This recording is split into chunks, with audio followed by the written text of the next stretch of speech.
ready. Get ready with Teddy. வவுனியாவில் 3,59,000 போதை மாத்திரைகளுடன் இளைஞர் ஒருவர் கைது செய்யப்பட்டதாக மாவட்ட குற்றத்தடுப்பு பிரிவு போலீசார் இன்று தெரிவித்தனர். வவுனியா மாவட்ட குற்றத்தடுப்பு பிரிவு போலீசாருக்கு கிடைத்த ரகசிய தகவலை அடுத்து வவுனியா சிரேஷ்ட போலீஸ் அத்தியட்சகர் சோமரட்ன விஜயமுனி அவர்களின் ஆலோசனையில் மாவட்ட குற்றத்தடுப்பு பிரிவைச் சேர்ந்த உப போலீஸ் பரிசோதகர் விமல் பிரியரட்ன தலைமையிலான போலீசார் மேற்கொண்ட விசாரணை நடவடிக்கையின் போதே குறித்த போதைப் பொருள் மாத்திரைகள் கைப்பற்றப்பட்டன.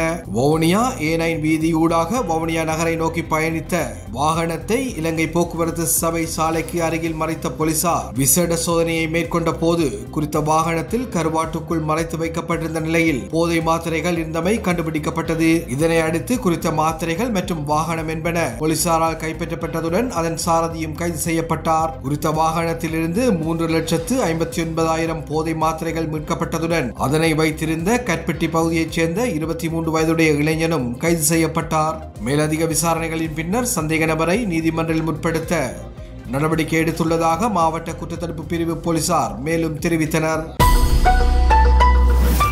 ඔය බය වෙලා කෑ ගහන්නේ ඒගොල්ලෝ හොඳටම දන්නවා ඔය පාතාල ජාවාරම් කරුවන් කුඩු ජාවාරම් කරුවන් එක කවුද කටයුතු කළේ කියලා. பாதாள உலக குழுக்களுடன் தொடர்புடைய தரப்புகளே அரசியல் பழிவாங்கல் என்று விமர்சித்து வருகின்றன என அமைச்சரவை பேச்சாளரும் அமைச்சருமான நலிந்த ஜெயதிச தெரிவித்தார். இது தொடர்பில் ஊடகங்களிடம் கருத்து வெளியிட்ட அவர் ඒ අනුව අත්තරම් ගැනීම තවදුරටත් සිද්ධ වෙනවා. ඉතින් නාමල්ලා බය වෙන එක සාධාරණයි. අත්තරම් ගත්ත එළිදරව් කරන දේවල් අනුව ඒගොල්ලෝ ළඟටත් නීතිය පැමිණේවි කියලා. ඉතින් අපි දන්න ඒක.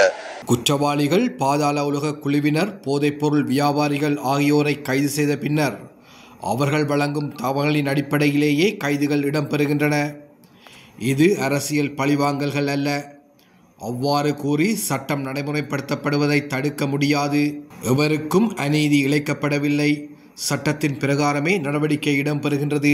பாதாள உலக குழுக்களுடன் தொடர்பில் இருந்த தரப்புகள் தான் தற்போது அஞ்சுகின்றன. போலீசாருக்கு தேவையான வளங்களையே அரசு வழங்கி வருகின்றது. விசாரணைகளில் தலையிடவில்லை. சட்டம் தற்போது உரிய வகையில் நடைமுறைப்படுத்தப்பட்டு வருகின்றது என தெரிவித்துள்ளார்.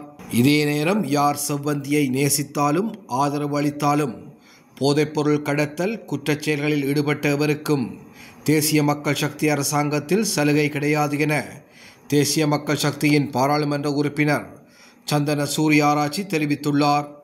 இது தொடர்பாக கருத்து வெளியிட்டுள்ள அவர் දැක නාමල් රාජපක්ෂල මහත්තලා ඒ කාලේ දවසේ වෙඩිල්ල ගැන කී හිටියා අපි බලයට පත් වෙච්ච මුල් කාලේ. දැන් අපිට නාමල් මහත්තලාගෙන් පේන්නේ දවසේ ඇඬිල්ල. කවුරු හරි අත්අඩංගුවට ගත්තොත් කොහේ හරි ගිහිල්ලා කොනක් තියනවා එක්ක පොහොට්ටුවට සම්බන්ධ മന്ത്രിවරයෙක්ට සහාය දක්වන්න ඒකට.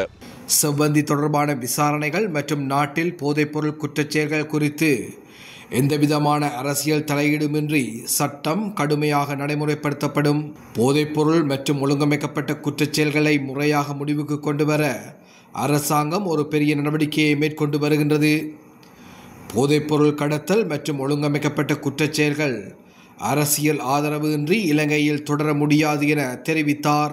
සෙව්වන්දිගේ තොරතුරු අනුවත් විවිධ තොරතුරු පළ වෙනවා මාධ්‍යවල විවිධ පුද්ගලයන් පිළිබඳව. போலீசாரால் கைது செய்யப்பட்ட இஷாரா செவ்வந்தியின் தாயார் சிறையில் அடைக்கப்பட்ட நிலையில் நோயால் பாதிக்கப்பட்டு உயிரிழந்துள்ளதாக தகவல் வெளியாகியுள்ளது. இந்த தகவல் கொழும்பு உயர் நீதிமன்றத்தில் நேற்று வெளிப்படுத்தப்பட்டுள்ளது. கணேமுல்ல சஞ்சீவ கொலையை அடுத்து இஷாரா செவ்வந்தி தப்பியோடிய நிலையில் போலீசார் அவரது தாயாரையும் சகோதரனையும் கைது செய்து சிறையில் அடைத்ததாக சட்டத்தரணி தெரிவித்தார்.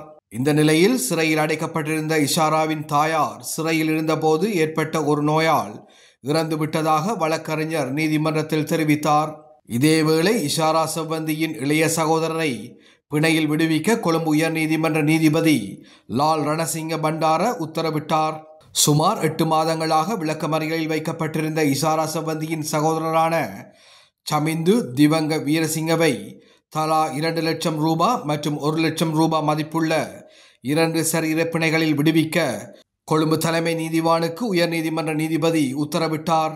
சந்தேக நபர் சார்பாக முன்னிலையான வழக்கறிஞர் சிதாந்த ஜெயவர்தன சமர்ப்பித்த வாதங்களை ஏற்றுக்கொண்ட உயர் நீதிமன்ற நீதிபதி லால் ரணசிங்க பண்டார இதுவரை நடத்தப்பட்ட விசாரணைகளில் தனது கட்சிக்காரர் எந்த வகையிலும் குற்றத்தில் ஈடுபட்டதாக எந்த தகவலும் வெளியாகவில்லை என்றும் அவர் கைது செய்யப்பட்டதற்கான ஒரே காரணம் அவர் இஷாரா செவ்வந்தியின் சகோதரர் என்பதுதான் என்றும் கூறினார்.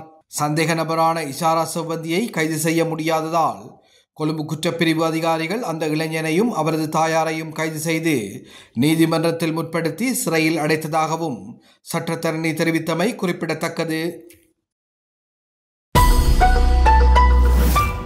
கொழும்பு அழுத்கடை நீதிமன்ற வளாகத்தில் பாதாள உலக குழு தலைவர் கணேமுல சஞ்சீவ சுட்டுக் கொல்லப்பட்ட சம்பவம் தொடர்பான விசாரணையில் முக்கிய சூத்திரதாரியான இஷாரா செவ்வந்தி பாதாள உலக குழுவின் தலைவரான கெஹல்பத்ர பத்மே தன்னை ஒரு ஐரோப்பிய நாட்டிற்கு அனுப்புவார் என்ற வாக்குறுதிக்காக மாத்திரமே இந்த கொலையில் பங்கேற்றது தெரிய வந்துள்ளது. நேபாளத்தில் கைது செய்யப்பட்டு நாடு கடத்தப்பட்ட செவ்வந்தி இந்த கொலைக்காக இந்த பணத்தையும் பெறவில்லை. ஒரு ஐரோப்பிய நாட்டிற்கு செல்வதுதான் அவரது ஒரே கனவு.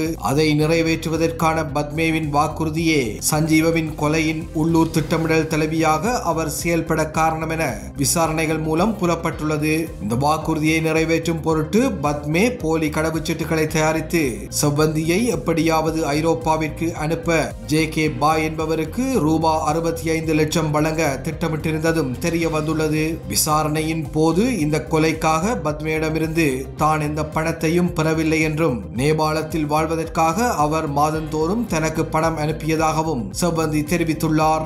சிறு வயதிலிருந்தே பத்மேவின் போதைப் பொருள் விற்பனையில் ஈடுபட்டிருந்த செவ்வந்தி தனது வெளிநாட்டு கனவை பற்றி அவரிடம் அடிக்கடி கூறியுள்ளார். அப்போது பத்மே, நான் உன்னை ஐரோப்பாவில் ஒரு நல்ல நாட்டிற்கு அனுப்புகிறேன், அதற்கு நீ எனக்கு ஒரு உதவி செய்ய வேண்டும் என்று அவரிடம் கூறியிருக்கிறார். செவ்வந்தியின் கனவை நனவாக்குவதாக உறுதியளித்த பின்னரே சஞ்சீவவின் கொலை சதிக்கு பத்மே அவரது உதவியை நாடியுள்ளார். இதற்கிடையில் இஷாரா செவ்வந்தி உட்பட நேபாளத்தில் கைது செய்யப்பட்ட 6 பேரையும் 90 நாட்கள் தடுத்து வைத்து விசாரிக்க காவல்துறை அனுமதி பெற்றுள்ளது.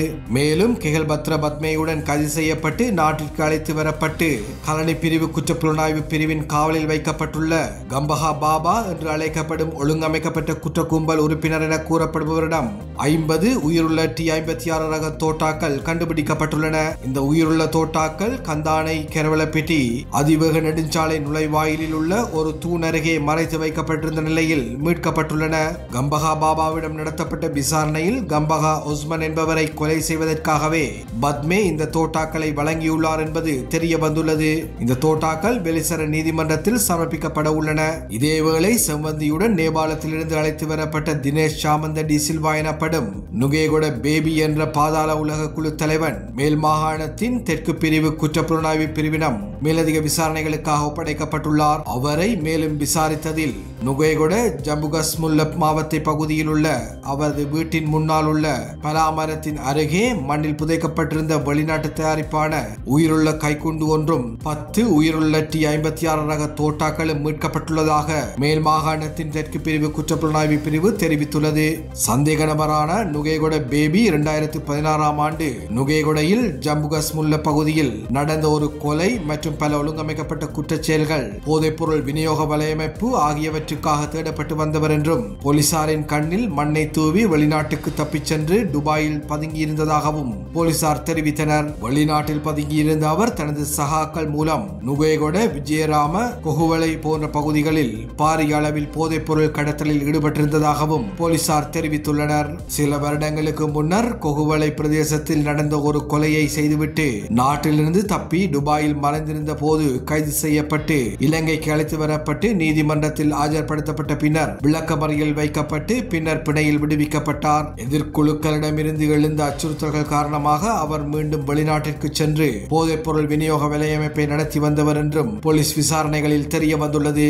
மேற்கு பிரிவு குற்றப்புலனாய்வு பிரிவுக்கு அழைத்து வரப்பட்ட சந்தேக நபரிடம் மேற்கொள்ளப்பட்ட விசாரணைகளின் போது கிடைத்த தகவலின் அடிப்படையில் அவர் 2வது முறையாக வெளிநாடு செல்வதற்கு முன்னர் ஜம்புகஸ்முல்ல மாவட்டத்தில் உள்ள தனது வீட்டின் முன்னுள்ள பலாமரத்தின் அருகில் வெளிநாட்டு தயாரிப்பான கைக்குண்டையும் உயிருள்ள தோட்டாக்களை ஒரு தகரப்பெட்டியில் வைத்து மெழுகு உரையில் சுற்றி மிகவும் பாதுகாப்பாக புதைத்து வைத்திருந்ததாக ஒப்புக்கொண்டதாக போலீசார் தெரிவித்துள்ளனர். சந்தேக நபரை நுகேகொட நீதிவான் நீதிமன்றில் ஆஜர்படுத்தி 90 நாட்கள் தடுத்து வைத்து விசாரணை செய்ய மேல் மாகாணத்தின் தெற்கு பிரிவு குற்றப்புலனாய்வு பிரிவின் காவலில் மீண்டும் வைக்கப்பட்டுள்ளதாக போலீசார் தெரிவித்தனர்.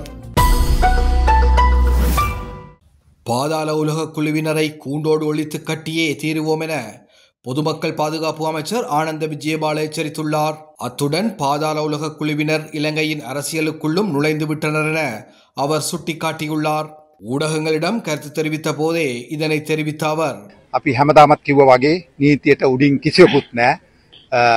අපිට තරාතිරම අදාළ නැහැ. සියලු දෙනා නීතියේ රැහැනට අපි ගේනවා. இதுவரை கைது செய்யப்பட்டுள்ள பாதாள உலக குழு உறுப்பினர்களுக்கு நீதிமன்றத்தினூடாக உரிய தண்டனை வழங்கப்படும். இவர்களுடன் தொடர்புடைய பொது நபர்கள், அரசியல்வாதிகள் எவரும் தப்ப முடியாது. அவர்கள் அனைவரையும் கைது செய்தே தீருவோம். உள்நாட்டிலும் வெளிநாடுகளிலும் தலைமறைவாகியுள்ள சகல பாதாள உலக குழுவினரையும் கைது செய்து சிறையில் அடைப்போம். இந்த ஆட்சியில் பாதாள உலக குழுவினரை கூண்டோடு ஒழித்து கட்டியே தீருவோம் என்றார்.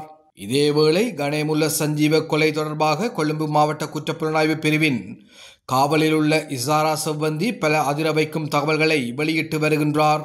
பாதுகாப்பு அமைச்சகம் கொழும்பு குற்றப்பிரிவுக்கு இசாராவை 90 நாட்கள் தடுத்து வைத்து விசாரிக்க அனுமதி வழங்கியுள்ளது. இந்த நிலையில் இசாராவை போன்ற தோற்றமுடைய யுவதியை தேடிய யாழ்ப்பாண சுரேஷ் கிஹல்பத்ர பத்மேவின் அறிவுறுத்தலின் பேரில் தக்ஷி என்ற பெண்ணை சந்தித்ததாக கூறப்படுகின்றது. தக்ஷிக்கு சிங்களம் பேச தெரியாது என்பதனை சாதகமாக பயன்படுத்தி அவரை இந்த கும்பல் பயன்படுத்தி கொண்டுள்ளதாக தகவல் கசிந்துள்ளது. தக்ஷியை வெளிநாட்டுக்கு அனுப்புவதாகவும் ஏமாற்றிய சுரேஷ் அவரை நேபாளத்திற்கு அழைத்துச் சென்றதாக போலீசார் தெரிவித்துள்ளனர்.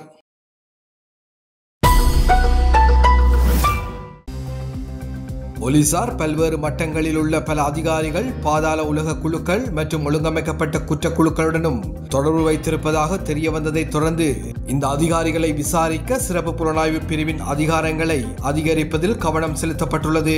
போலீஸ் கண்காணிப்பாளரின் நேரடி மேற்பார்வையின் கீழ் செயற்படும் போலீஸ் சிறப்பு புலனாய்வு பிரிவு போலீஸ் அதிகாரிகளின் உள்நடத்தை மற்றும் குற்றச்சாட்டுகள் குறித்து விசாரணைகளை நடத்தி வருகிறது. இருப்பினும் தற்போது இந்த பிரிவுக்கு ஒதுக்கப்பட்டுள்ள அதிகாரிகள் போதுமான எண்ணிக்கையில் இல்லாததால் விசாரணைகள் தாமதமாகி வருவதாக தெரிவிக்கப்படுகின்றது.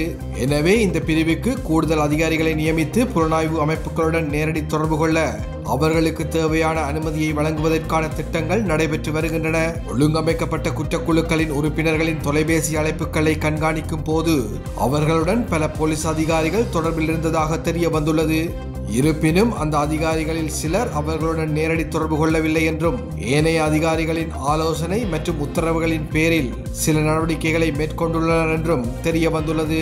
மேலும் குறித்த அதிகாரிகள் மீதான ஆரம்ப விசாரணைகளை சிறப்பு புலனாய்வு பிரிவு நடத்த உள்ளமை குறிப்பிடத்தக்கது. கிளிநொச்சி அம்பாள்குளம் பகுதியில் இஷாராவிற்கு தங்குமிடம் வழங்கிய குற்றச்சாட்டில் ஆண் ஒருவர் நேற்று கைது செய்யப்பட்டுள்ளார். கணேமுல்ல சஞ்சீவவின் கொலையுடன் தொடர்புடைய பிரதான சந்தேக நபர்களில் ஒருவரான இஷாரா செவ்வந்திக்கு புகலிடம் வழங்கிய பலர் கைது செய்யப்பட்டு வருகின்றனர். இஷாராவை 90 நாட்கள் தடுத்து வைத்து விசாரிக்க பாதுகாப்பு அமைச்சு கொழும்பு குற்றத்தடுப்பு பிரிவுக்கு அனுமதி வழங்கிய நிலையில் சஞ்சீவ கொலைக்கு பிறகு அவர் பல நாட்கள் மறைந்திருந்ததாக கூறப்படும் இடங்களை ஆய்வு செய்ய அழைத்துச் செல்லப்பட்டுள்ளார். இந்நிலையில் கொழும்பு மாவட்ட குற்றத்தடுப்பு பிரிவின் தடுப்பு காவலில் உள்ள இஷாரா செவ்வந்தி நேற்று கிளிநொச்சி பகுதிக்கு அழைத்துச் செல்லப்பட்டுள்ளார். இந்நிலையில் கிளிநொச்சி அம்பாள்குளம் பகுதியில் இஷாராவிற்கு தங்குமிடம் வழங்கிய குற்றச்சாட்டில் நேற்று ஆணொருவர் கைது செய்யப்பட்டுள்ளார். இதே நேரம் இஷாரா செவ்வந்திக்கு தங்குமிட வசதிகளை ஏற்பாடு செய்து கொடுத்ததாக கூறப்படும் களுத்துறை மத்துகம பிரதேசத்தில் உள்ள வீடொன்றின் உரிமையாளரை எதிர்வரும் 24ஆம் தேதி வரை விளக்கமறியலில் வைக்குமாறு கொழும்பு நீதிவான் நீதிமன்றம் உத்தரவிட்டுள்ளது. சந்தேக நபரான வீட்டு உரிமையாளர் கொழும்பு போலீஸ் குற்றத்தடுப்பு பிரிவினரால் சனிக்கிழமை கைது செய்யப்பட்டிருந்த நிலையில் நேற்று ஞாயிற்றுக்கிழமை நீதிமன்றில் ஆஜர்படுத்தப்பட்ட போதே இந்த உத்தரவு பிறப்பிக்கப்பட்டுள்ளது. கைது செய்யப்பட்ட பெண்ணொருவரே இவ்வாறு விளக்கமறியலில் வைக்கப்பட்டுள்ளார்.